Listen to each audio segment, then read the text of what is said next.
During Advent this year, we've been dreaming. So far, those who dream keep awake, and those who dream prepare the way. Today, we will be considering the way that those who dream sow joy. Today, we lit the candle of joy, just like others around the world are doing today. Traditionally, the third Sunday in Advent is the Sunday of joy. And traditionally, in one way or another, Mary's words of praise and joy are shared during worship on this third Sunday in Advent. Isn't it interesting that we celebrate joy by remembering a young, expectant mother whom I'm sure had more questions than answers and more fear than security?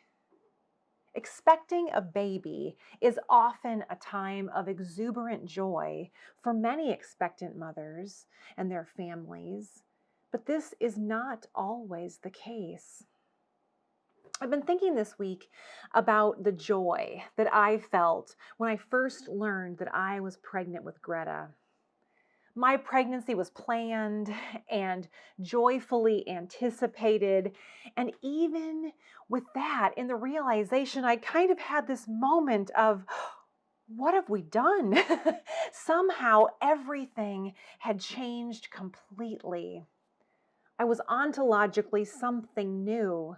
I was, of course, still daughter and sister and friend, but now I was mother. And my life would never be the same. Even in the most privileged and best of circumstances, pregnancy is a risk. It's a space of great vulnerability. Your body is taken over by forces beyond your control. There are so many things that I didn't know, and there were so many things to worry about. And yet there was also incredible joy. This child that I had dreamed of and desired was on her way. I had a doctor and I had health insurance. I had a supportive spouse who was as excited as I was to welcome this new baby into our lives. We had a support system of family and friends. We knew that our community would rejoice with us. We had jobs, and with that, the confidence that we had the resources to care for the child that we were waiting for. Mary's situation could not have been more difficult from my own. For one thing, she was a teenager, and she was unmarried. She was carrying a child that was not her husband's. She didn't have any reason to expect joy in response from her community, but rather scorn and rejection. She couldn't even be confident that her betrothed, Joseph, would still marry her. In the first century context, this meant that she had very little security that she could provide for the child that she was carrying. She was so vulnerable, her situation so precarious. Her confidence couldn't come from her own resources. She couldn't provide what she would need. Mary's confident joy came from a very different place. Not the place that we typically find our security and comfort and confidence. It's interesting to me that we focus on joy by telling the story of a frightened, unwed teen mother-to-be. But this is where joy is located in the story. The first words that Mary says after her big "let it be" that she says to the angel, her first words that were recorded in the Gospel of Luke after her holy yes, are an explosion of joy called the Magnificat. This joyful song of Mary is found in the Gospel of Luke, chapter 1, verses 46 through 55.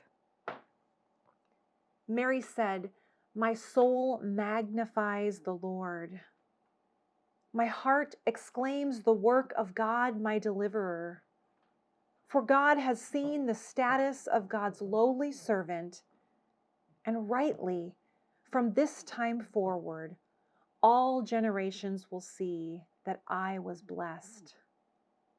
For the Great One has done magnificent things through me, and I call upon the mystery of God's name. God's mercy is for those who honor God. From generation to generation, God has shown the hand of justice by scattering the proud, humbling their haughty thoughts. God has brought down the powerful from their high places and lifted up all the lowly. God has filled the hungry with God's plenty and sent away the wealthy with empty hands. God has helped God's servant Israel to remember God's rich mercy in accordance to the covenant made to our ancestors, to Abraham, and to all his children forever." Wow. These words aren't the tender and mild that we often imagine of young, sweet Mary, but rather these words are of powerful and prophetic joy. Mary is dreaming, but not just of her child, not of the sweet, delicious smell of his newborn skin, or his tender coos, or first smile. She's not dreaming merely of the rise and fall of his tiny chest, breathing in life as he peacefully sleeps in her arms. But instead she dreams of the rise of the lowly and the fall of the powerful from their high places. When you look to the Greek in this passage, it is the pneuma, the spirit breath inside of Mary that rejoices in this passage, that finds the strength to dream fierce dreams and sow deep joy. Mary is nurturing and growing the seed of the Spirit inside of her, the baby that will grow to be Jesus.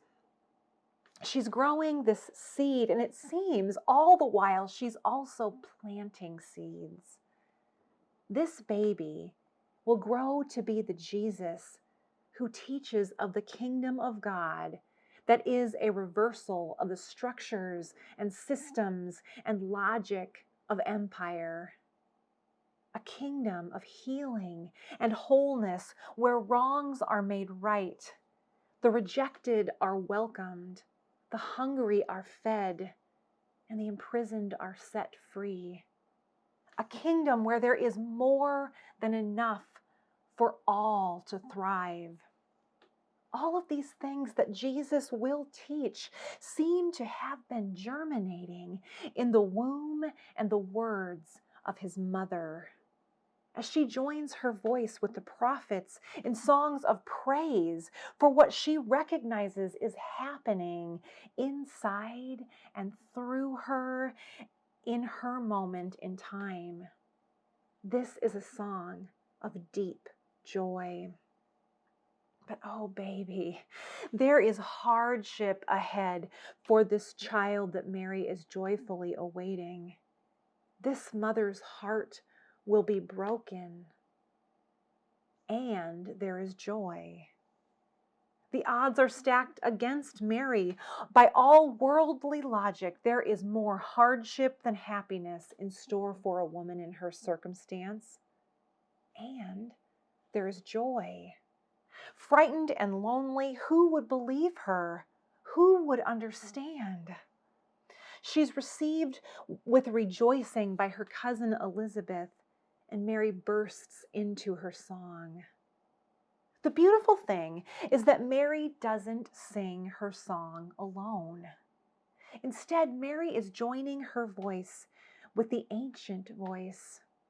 Mary's song sounds much like Hannah's song, a song sung long before Mary's time and recorded in the scriptures, a song of rejoicing in God's deliverance, a song rejoicing that even though the world may mock and scorn her, she knows that she has been seen by the holy and she is blessed. The confidence that Mary finds to sing her song doesn't come from herself. She is joining her voice with the ancient chorus. Last week, we explored how Mark located the beginning of the good news of Jesus in the prophets. And now here, in the beginning of the story of the child born of Mary, we can see that Mary locates her good news in the prophets as well. Mary doesn't just see her circumstance on its own, but instead, she sees her story as part of God's larger story. When you know the pattern, when you've studied the scriptures and you know the pattern of the way that God works for redemption and deliverance in the world, you can start to recognize this pattern in your own story. Mary is rejoicing not just about her own story. Mary is rejoicing as she discovers that her story is a continuation of the ancient story. The promise and deliverance were alive and in her own story, the eternal story that would live long past Mary. This is why we gather and we tell and we retell these ancient stories. Because like Mary, these ancient stories help us to reframe our own story in God's pattern, to recognize how and where God is at work in our midst. In Mary's song and in Hannah's song and in many other ancient psalms, God is at work in the midst of the lowly, the despised and downtrodden, the hungry, the mocked, the scorned, and the weak.